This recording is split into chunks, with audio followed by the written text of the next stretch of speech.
Greetings, everyone, and welcome to the 2021 conference. This is really exciting in this virtual world where we are able to reach each other from many corners of this continent and beyond. Today is going to be a great opportunity for us to talk about connectedness. And I hope that at the end of these discussions, we will be more ready to connect and to go and serve the many communities wherever we are located. Welcome once again and enjoy the conference. Thank you. We are going to talk about community development and connectedness. As introduced, my name is Zivayi Nengomasha, and I have been involved in community development for more than 20 years now. It is something very passionate to me. And today we have a question, and our question is, how can community development practitioners position themselves to enhance connectedness for community development? Of course, the reason why we are asking this question is because connectedness is very critical for our success.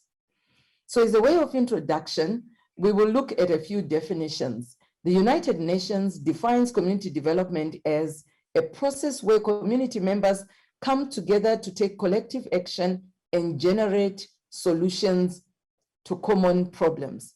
And I just want to underline collective action. Collective action means that communities do realize the importance of coming together and being connected. And I will link it up with why we as practitioners should also do the same. Another definition is that community development is a long-term value-based process which aims to address imbalances in power and bring about change founded on social justice, equality, and inclusion. I like this definition because it really brings out the complexity of the process of community development. And clearly, when you analyze this definition, it comes through that it is not possible to achieve it alone. So it is, in order for real development to take place in communities, there is leveraging and harnessing of local individual strengths or capacities. And of course, we also know that communities experience complex and interconnected challenges, and these cannot be addressed through linear or single sector interventions. Therefore, as community development practitioners, you cannot have all the skills that you need to support a community and to do your work with integrity. So just as communities come together, we should also come together. Our connectedness as practitioners should be achieved at various levels. So it can be a connectedness through our respective technical areas of specialty. It can also be across technical sectors so that we start to understand our synergies and leverage them. It can also be within a particular community where we are working or across communities, and it can also be across borders. So in order for us to effectively support the communities in their development process. So I've mentioned the word connectedness several times in a few minutes, but what is it? When I think of connectedness, I think of a spider web. I think of the intricacies of strings that come together and they're all connected at the center and they go out, and whatever direction you take, you have strings that are right there. And of course, it's also clearly represented in the image of just a web of people connecting one from the other. So no matter where you are in the web, you can have access to all these people who are within the web because of creating linkages within your area of scope. So we can say connected is having ties, but not just ties for fun, but for a specific purpose. It can be intentional ties which build respect, recognition, and reciprocity. It's meaningful engagement. We can call it a network which one can turn to. Connecting is the ability to identify with people and relate to them. So when you learn to connect, you're also able to increase your influence. And remember that as community development practitioners, we are catalysts of change. We are not forcing communities, but we are catalyzing the process. And when we have the power of influence, we have the power to help them to reach their development goals. So why is connected important in community development? Well, one of the reasons why it's important is peer learning. And peer learning is defined as informal contexts, relaxing the constraints. It can be learning for everyone, by everyone, about almost anything. So imagine a situation where there are so many things to learn. Right now, we talk about gender issues. We have to learn about them and understand them because we are mainstreaming them in our work. We talk about environment, we talk about climate change, we talk about sexual abuse, we talk about protection. There are so many things we need to learn. But when we are connected, we don't have to get into a formal class to learn all these things. Being connected is important because we also receive peer support. Community development experiences can be quite traumatic. Interacting with poverty, with pain, with people who have experienced loss, with people whose hope has been shattered because of the different challenges they've had is not easy, and it can take its toll on the community development practitioner.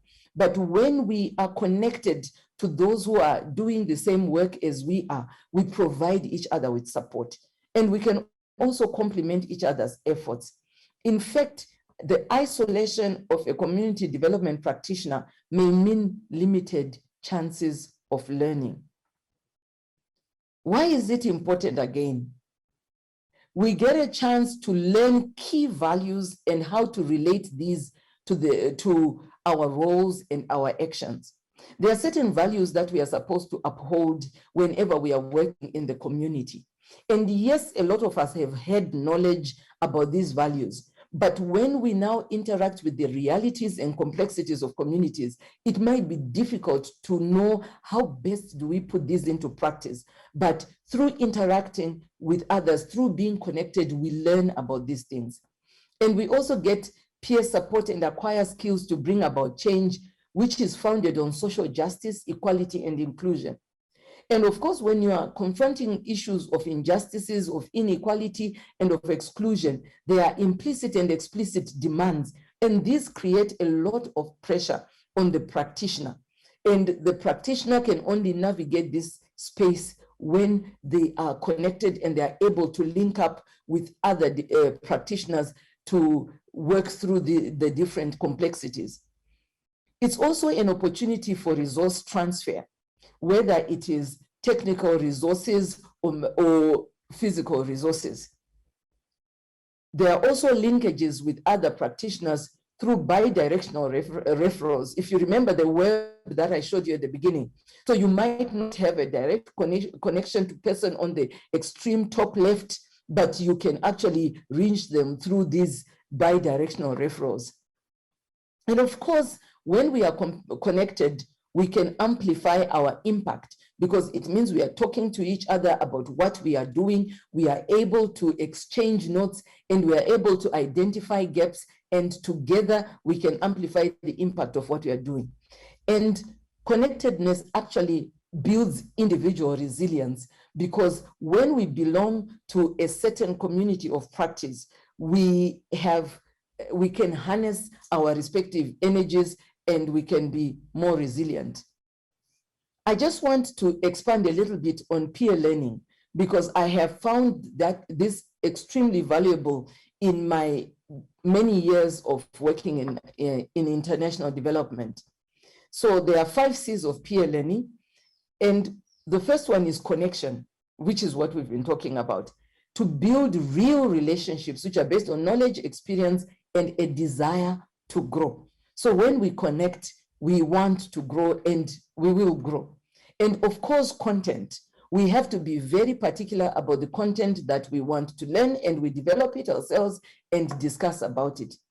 And then, of course, we work within our respective contexts, and this should be supported by confidentiality, a safe environment which is supportive, and there should always be continuity.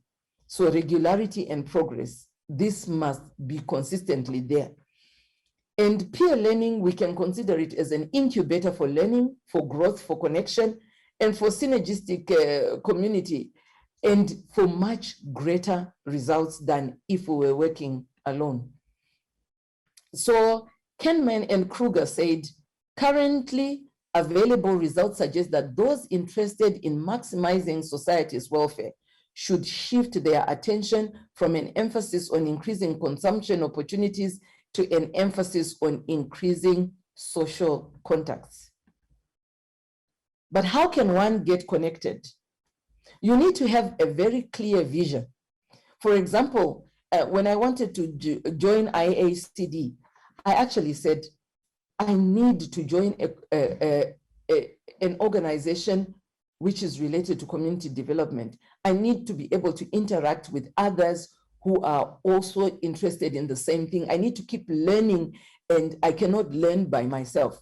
So have a clear vision. And for me, I just wanted to grow and to learn from the experiences of others, because I know I can only be in one place at a time, but I can benefit from experiences in South Africa, from experiences in Uganda, in Ghana, in North Africa, even beyond this continent while I am in Nairobi.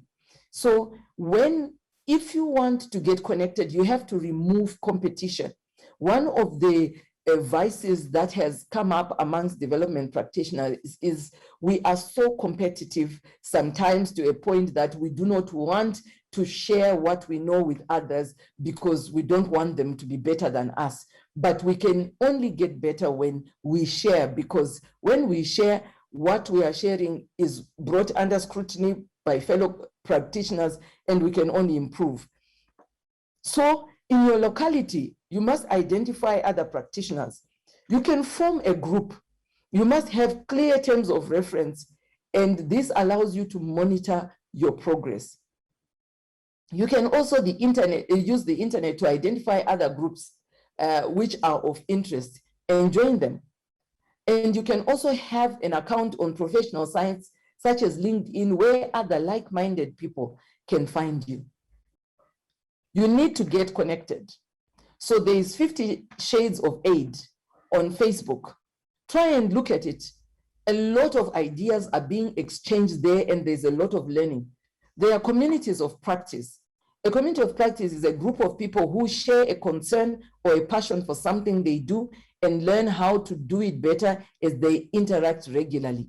And there are many different ones. I've just given one example. If you go to this site for the International Fund for Agriculture Development, they are actually working, and they have many different communities of practice, and you can identify what works for you. And then, of course, there are various UN working groups, but this is a limited list. There are many others which you can actually join. Of course, there are hindrances to effective connectedness, and I just want to highlight a few. One of the big hindrances is being task-oriented. As practitioners, most of the time, we just want to go to the community. We just want to train, and we get out. Tomorrow, we want to distribute the seed, show them how to plant the seed, and we come out. Or we want to show them how to prepare food because we want to improve nutrition, and we get out. But if you're so task-oriented, it means that your head is looking down all the time, but you don't get to look around. So we need to move away from just being task-oriented to looking around us and saying, what else, who else is an actor here? How can we work together so that we can diversify and have a greater perspective? Being judgmental is another hindrance. Being judgmental can come on a one-to-one basis when we are always critical about how other practitioners do their work, and we think that the way we do our work is the only way and the best way. And when we are judgmental, it could be at that personal level, but it could also be at organizational levels, because we all work for different community development organizations, and there is rivalry and competition because we are also competing for resources, we are competing in different ways, and we tend to judge and to isolate ourselves because of that. And so we need to overcome that. And there's also at a personal level, the inward looking, the self-focus to a point that you do not see what is around you. And then other is that we are waiting for our employers to assign us the groups that we should belong to. We need to be proactive. We need to join the various groups by ourselves. And of course, there are various barriers. One of the barriers could be technology. So our access to internet might be very limited, and maybe we are not able to interact as frequently. Some of our barriers could be organizational, where there are restrictions in terms of what you can participate in. And even our wellness, as I mentioned earlier on, sometimes the poverty we see, the suffering we see can affect our mental health, and we become very limited in our ability to form useful relationships. So in conclusion, I would say that when community development practitioners are connected to each other, the outcome of their integrated ideas, their experiences, their diverse expertise, they are much greater than the sum of what each individual has. In fact, in IACD, I remember there was a mapping which was done in the Africa platform, and to diversity of expertise and experience and what people have done, and to be able to bring this to one platform so that we can share, that is extremely beneficial. And secondly, the complexity of community development requires multi-sector approaches which are really system-based, and none of us can succeed while working in silos. So we need to be connected so that we can have a system approach to addressing the development issues in various communities. And of course, community development is continuously evolving as a sector, as a learning, as this becomes more and more professional. And in order for us to remain relevant, to remain on top of our game, to remain informed, and to remain useful catalysts for change, practitioners need to continuously learn, and connectedness with peers affords that opportunity. So I hope you are inspired. If you have not been very intentional about connecting, when you leave this workshop today, you will start to intentionally explore the opportunities around you so that you are able to connect and make meaningful relationships that are going to help us to be successful in community development. Thank you very much, and looking forward to joining you in the plenary session.